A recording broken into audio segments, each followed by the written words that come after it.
환절기에 감기가 많이 유행하고 있는데요. 저도 좀 유행을 따라 보려고 한번 걸려봤더니 좀 음성이 지금 좀 좋지 못하고 그러는데요. 여러분들 감기 조심하시기 바랍니다. 사람들은 누구나 한 명쯤은 자기 삶의 모델을 갖고 있죠. 그 모델들은 대부분 위대한 업적을 남겼거나 대단한 리더십을 가진 사람들입니다. 그러나 우리가 기억하는 그 위대한 업적 뒤에는 숨겨진 사람들의 헌신이 있는 경우가 많은데 그것을 기억하는 사람은 그리 많지 않습니다.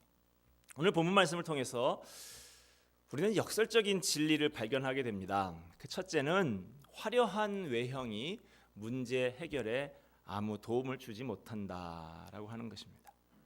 오늘 본문의 등장인물 나아만, 이 사람은 당시에 강대국이었던 아람 군대의 사령관이자 왕의 총애를 받는 최측근 인물이었어요. 요즘 말로 하면 정권의 실세다 하는 것이죠. 이런 최고의 자리에 오르고 그 자리를 유지하는 것을 보면 그는 타의 추종을 불허하는 능력을 지녔던 사람인 것이 분명합니다. 이런 그에게 딱 한 가지 흠이 있었어요. 요즘에 한센시병이라고 하는 나병, 문둥병이라고 하는 이 당대의 불치의 병으로 취급받는 중한 병에 걸린 것입니다. 나아만은 그 누구라도 흠모할 만한 화려한 외형을 갖추고 있는 사람이었습니다.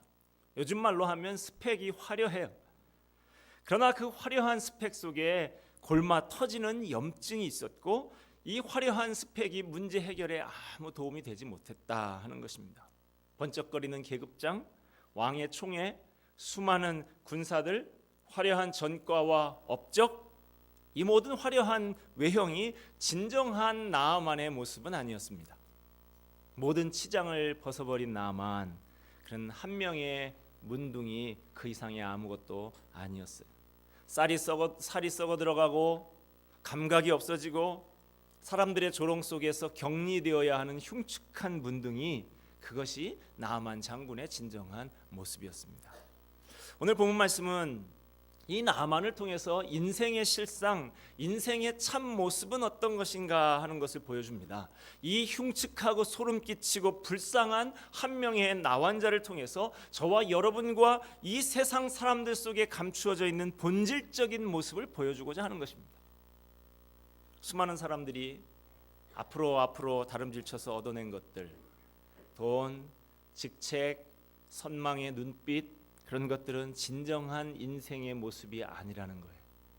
그런 것들은 껍데기에 불과한 것입니다. 인생의 실상을 성경은 진단해주고 있습니다. 이 문둥이 같은 인생들아 하는 것입니다. 인간은 영적인 존재입니다. 영적인 건강 상태는 다른 어떤 외적인 것보다도 더 중요한 것입니다.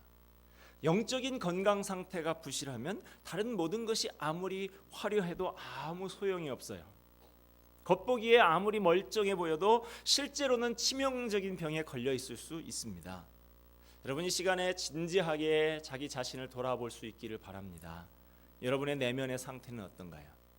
겉은 멀쩡해 보여도 내면적으로는 치명적인 상태는 아닌가 하는 것입니다.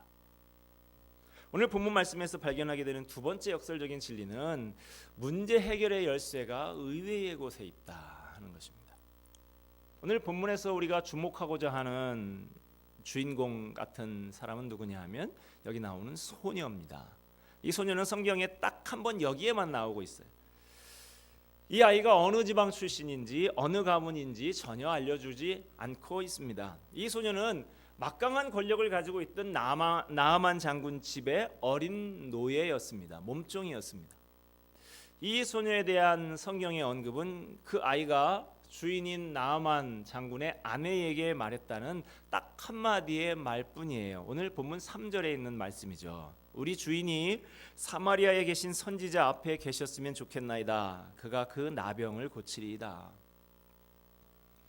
소녀가 던진 이 말이 무심코 던진 한마디인지 깊이 고민하고 한 말인지 알 수가 없습니다. 그러나 분명한 사실은 결국에 나아만 장군의 몸이 깨끗해지고 하나님을 섬기기로 작정하게 되는 놀라운 변화가 바로 이 하인 소녀 말 한마디로부터 시작이 되었다라고 하는 것입니다.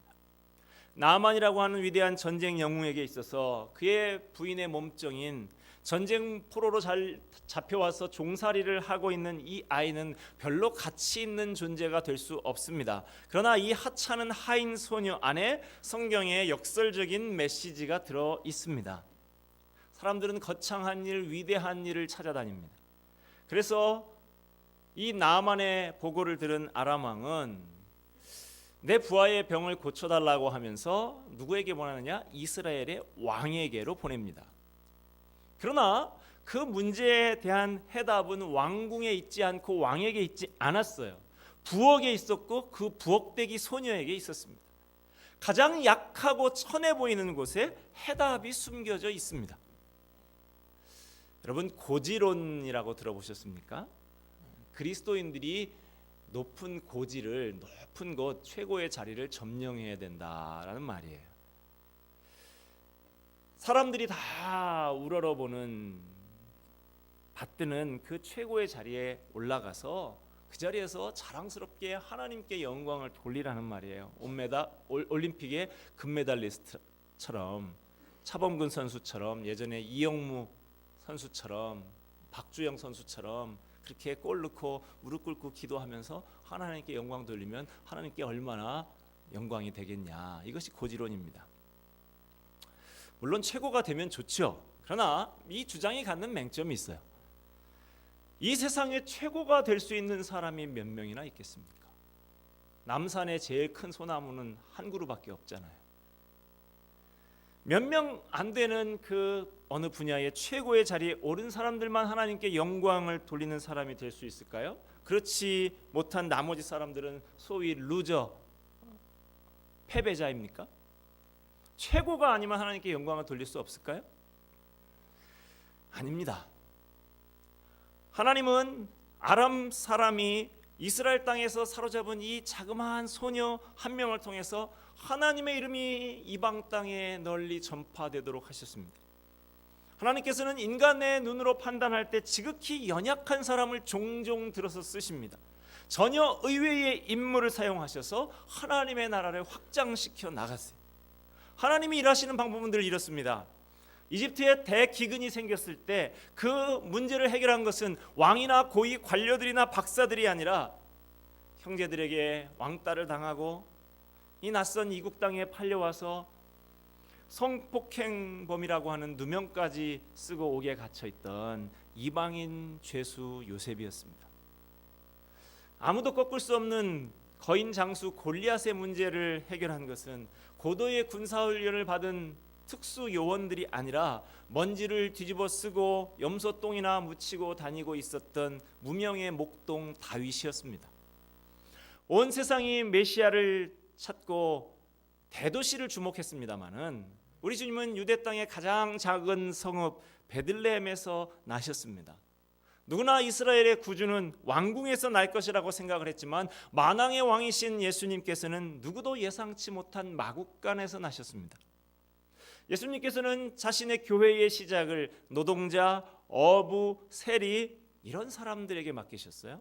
이런 평범한 보통 사람들이 마침내 세상을 뒤집어 놓았습니다. 하나님의 방식은 이런 것입니다. 어린 하인 소녀, 뜻밖의 무명의 인사, 바로 거기에 해답이 있어요. 인간은 늘 큰 것, 위대한 것, 강한 것, 실력 있는 것 찾아서 헤맵니다마는 하나님은 늘 작은 것, 별 볼 일 없는 것, 약한 것, 천한 것을 들어서 하나님의 위대한 능력을 드러내십니다. 여러분들은 무명의 존재들일 수 있어요. 그러나 잊지 말아야 할 중요한 사실은 바로 우리가 이 병든 세상을 치유할 열쇠를 쥐고 있다는 사실입니다. 대통령도 정치인도 경제인도 아닙니다. 내 주변에 있는 겉은 너무나 멀쩡하게 보이지만 실제로는 병들어 있는 저 불쌍한 사람들의 영적인 문제를 해결할 열쇠는 바로 우리가 쥐고 있는 것입니다. 여러분 자신감을 가지세요. 괜히 주눅들지 마십시오. 오늘 이 주인공 어린 소녀를 보세요. 얼마나 대담하고 당당합니까? 오늘 본문 말씀에 나오는 이 소녀에게서 참 배울 것이 여러 가지가 있습니다. 이 소녀는 상황에 얽매이지 않고 적극적으로 시도했습니다. 사실 이 소녀는 굳이 자신의 주인이 병들었든 말든 말할 필요가 없는 사람이에요. 이 소녀는 지금 포로로 잡혀온 노예 신세였고 주인 나아만은 적국의 장군이었습니다. 이 소녀는 장군이 그 의견에 귀를 기울여 줄 만큼 되기에는 너무 어린 아이였어요. 당시 남성 우월주의 사회에서 하잘것없는 존재로 여겼던 여성이었습니다. 이 소녀는 입을 다물고 그저 눈에 띄지 않게 조용히 지낼 수도 있었습니다. 하지만 이 소녀는 이야기했고 결과적으로 이 소녀의 말 한마디가 큰 변화를 일으키는 불씨가 되었던 것입니다. 우리는 스스로 보잘것없고 능력이 없다고 생각해서 할 수 있는 일을 하지 않는 것이 너무 많이 있습니다. 그러나 상황이 허락하지 않더라도 자꾸 시도해야만 변화가 일어나는 것이죠. 이 하인 소녀가 가진 게 뭐가 있어요? 오직 하나님이 하실 수 있다라고 하는 믿음밖에는 가진 게 없습니다. 그러나 그것 하나로 충분했던 것입니다. 하나님께서는 바울 사도를 통해서 이렇게 말씀하십니다. 내 은혜가 내게 족하다. 내 능력은 약한 데서 완전하게 된다. 이 소녀는 자신은 보잘것이 없어도 자신이 할 수 있는 최선을 다합니다. 나아만은 당시 정권의 실세였으니까 문둥병 치료하기 위해서 당대 최고의 의사들에게 별의별 좋다는 치료는 다 받고 좋다는 약도 다 먹어봤을 거예요. 그런 상황 속에서 이 소녀가 할 수 있는 일은 별것이 없는 것이죠. 그렇지만 소녀는 자기가 할 수 있는 일을 했습니다. 소녀가 할 수 있는 일이라고는 주인 마님에게 가서 자기가 알고 있고 믿고 있는 그 사실을 전달하는 것뿐이었습니다. 그것이 아무리 보잘것없어 보여도 소녀는 단념하지 않았습니다. 결과는 하나님 앞에 맡기고 자기는 자기가 할 수 있는 일을 했어요. 이 소녀는 큰 위험을 무릅쓰고 도전했습니다. 하인 소녀가 하나님이 장군의 병을 낫게 하실 것이다 라는 믿음을 당당히 이야기하는 것은 사실 엄청난 위험을 초래하는 것이죠. 만약 나아만이 이스라엘의 이 병을 고치러 갔다가 고치지 못하고 웃음거리가 되어서 돌아온다고 하면 이 소녀는 가차없이 처벌을 받지 않겠습니까? 사실 나아만 장군이 시리아를 떠나서 사마리아로 가도 좋다라고 하는 왕의 허락을 받았을 때 하인 소녀는 물론이고 이스라엘 전체가 위험에 빠진 것처럼 보였습니다. 그 소식을 전해들은 이스라엘 왕은 이것은 계략이다 절망하면서 탄식을 했어요. 이건 시리아 왕이 전쟁을 일으키려고 괜한 불치병 환자를 보내서 낫지 못하게 했다고 트집을 잡기 위해서 그래서 전쟁을 일으키려고 우리에게 이렇게 한 것이다 낭망을 했습니다. 하지만 하인 소녀는 믿음을 가지고 이야기를 합니다. 그리고 이 어려운 상황 가운데서 믿음으로 말했던 한마디가 결국 큰 변화를 이끌어냈습니다. 여러분, 우리에게 이 일이 주님이 기뻐하시는 일이다라는 확신이 있습니까? 그렇다면 위험을 무릅쓰고 힘차게 도전하시기 바랍니다. 한 가지 더 이 소녀의 기사를 통해서 얻는 교훈은 평소에 쌓은 신뢰가 큰 일을 이루게 된다 하는 것입니다. 오늘 본문에서 특이한 점은 이 보잘것없는 부엌대기 하녀의 소녀의 말에 대장군 나아만이 주목하고 귀를 기울인다라고 한 사실이에요. 나아만은 이 어린 몸종의 말을 가볍게 여기지 않고 왕에게까지 상의하러 나갑니다. 이것이 여러분 갑자기 생길 수 있는 일이 아니에요. 이 소녀가 비록 어리지만 평소에 얼마나 큰 신뢰를 쌓아왔는가 하는 것을 보여주고 있는 것입니다. 평소 이 소녀의 하는 일이 주인의 마음에 들지 않았다고 하면 감히 말할 수 있는 엄두도 내지 못했을 것이고 말을 해봐야 듣지도 않았을 거예요. 우리가 다른 사람에게 영향력을 끼치려고 한다고 하면 먼저 믿을 만한 사람이 되어야 합니다. 큰 일을 하건 작은 일을 하건 간에 중요한 것은 신뢰받는 사람이 되는 거예요. 작은 일에 신뢰를 받는 사람에 의해서 큰 변화도 시작되는 것입니다. 지금 한국 사회는 불신의 늪에 빠져 있습니다. 얼마 전 여러 카드 회사에서 개인 정보가 새나갔지만 정부가 말하기를 업자들의 손에까지는 들어가지 않은 것이 확실하다. 2차 피해는 없다. 그렇게 발표를 하고 저도 카드 바꾸러 안 갔는데 어젠가 언론에서 보니까 다 벌써 8,500만 명이나 새 나갔다고. 그러니까 정부에 대한 냉소와 불신과 비난이 쏟아지고 있지 않습니까? 공무원 간첩 사건에 국가정보원이 증거를 조작했다라는 사실이 밝혀진 지금 이 나라는 지금 불신의 바다에 빠져 있는데, 이제 박근혜 정부가 1년여밖에 지나지 않은 이 상황에 앞으로 어떻게 정부를 신뢰하라 하면서 이것을 끌어나갈지 참 우려가 됩니다. 신뢰라고 하는 것은, 쌓아나는 것은 참 어렵습니다만은 무너지는 것은 순식간이죠. 여러분의 말에 다른 사람들이 귀를 기울일 정도로 그렇게 신뢰받는 삶을 살고 계십니까? 선한 영향력을 끼치는 사람으로 살고 싶으세요? 그러면 먼저 신뢰를 쌓으시기 바랍니다. 위대한 사건은 의외로 아주 작은 일과 거기서 쌓인 신뢰로부터 시작하는 경우가 많이 있습니다. 예수님께서도 말씀하십니다. 지극히 작은 것에 충성된 자는 큰 것에도 충성되고 지극히 작은 것에 불의한 자는 큰 것에도 불의하니라. 말씀을 마무리하면서 제가 야구 선수 이야기를 하나 해드리고 싶습니다. 한국에 내노라 하는 투수였다가 지금 미국에 간, 비싼 돈을 받고 간 투수가 하나 있죠. LA 다저스의 류현진이라는 투수가 있는데 그 동료인 클레이튼 커쇼라고 하는 사람의 이야기입니다. 나이 25살밖에 안 됐어요. 류현진보다도 더 어린데 그 나이에 그해 메이저리그 최고의 투수에게 준다고 하는 사이 영상을 벌써 2번이나 수상을 했고요. 메이저리그 역사상 최고의 연봉을 받는 투수가 됐습니다. 7년 계약을 했는데 1년 연봉이 3천만 달러예요. 한국 돈으로 326억 원 이 정도 되더라고요. 1년에 한 30경기 정도 나온다고 하면 한 경기에 11억 원씩 받는 거예요. 공 하나 던지는데 1,000만 원이 넘어요. 이 천문학적인 금액을 보면서 놀라기도 하지만 요즘에 이 커쇼의 선행, 이렇게 한번 인터넷에 한번 찾아보십시오.